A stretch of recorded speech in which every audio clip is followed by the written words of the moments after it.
If I go to photos, and if you see here, you can see shared albums. So these are the albums that are shared to me by someone else. If you also had shared albums, but if suddenly the shared albums are missing, then let us see what to do. The first thing is you have to go to settings here, go to apps, and from here search photos. Open it, and if you see there is an option shared albums. If this is disabled like this one, then the shared albums will be missing from the photos. So you have to enable this option. The next thing is go to settings here, go to privacy and security,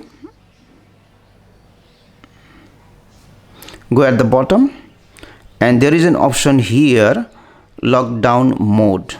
Now if this lockdown mode is enabled, then also you won't see shared albums in the photos.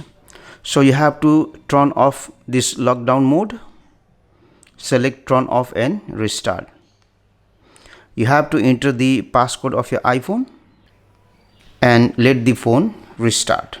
Now after this, if you go to photos and if you wait for some time, you will see the shared album. Remember, after enabling shared album or after turning off lockdown mode, you have to give some time so that shared albums will appear in the photos again. Thanks for watching. Please subscribe for more tips and tricks.